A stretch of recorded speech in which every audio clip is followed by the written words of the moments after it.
Hello guys, नै जोंना साइटआव सबानि थाखाय रेडि जाजोब्बाय आरोना ओमफ्राय नै फुल लाबोबाय नार्सारिनिफ्राय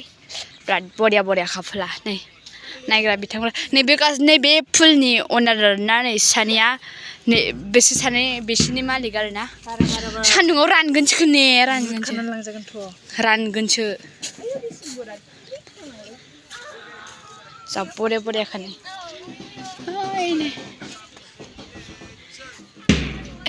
बेखौ माबा होआ आरो बेखौ माबा थालाय होआ आरो बोरै हाबदों नोंसोरलाय नै नोंथांमोना नायनो हागोन आंथ' मिथिया मा फुल गेन्दे ना गेन्देखौल' मिथियो बिनिहाय मिथिला गेन्दे आं बिसोरखौ मिथिया सानफ्लावार वाव नै इगुर साबसिन नुदों नै माबायदि कालार होनाय बायदि नुदों औ न'आव गाखोग्राया बिदि दोननो मोनलायबा ओमफ्राय बेलाय मा जाखो बाटारफ्लाइसो बियो माबा बै गङा बिस्किटि थाल गैबावालै आङो नायसनाखै माथ्र गन गायदोंसो नोंदा आङो गोजौआवबो दङ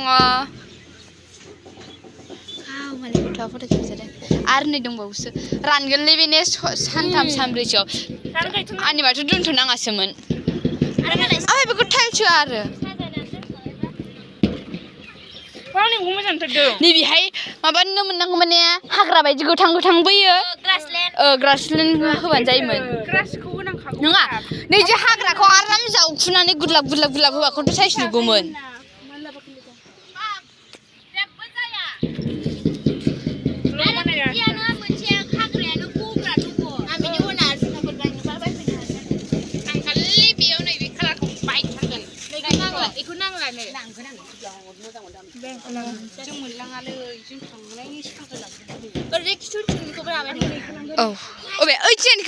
होलायाखै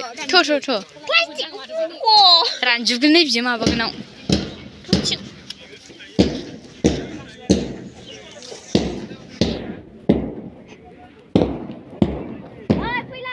आयौ ब्लगार फैदों आं बिथिं थाङा सानस्रि ब्लगार फैदों बिथिं थाला जोङो गाबाव 9:00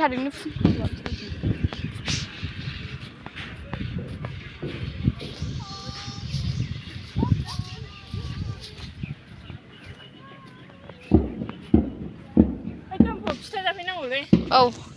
नै वाव जि मोजां नुबाय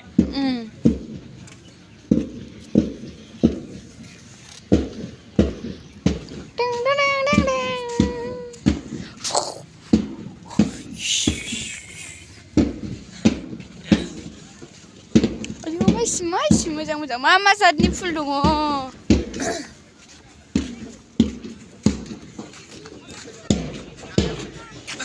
गिदिंजोब्बाय जोंना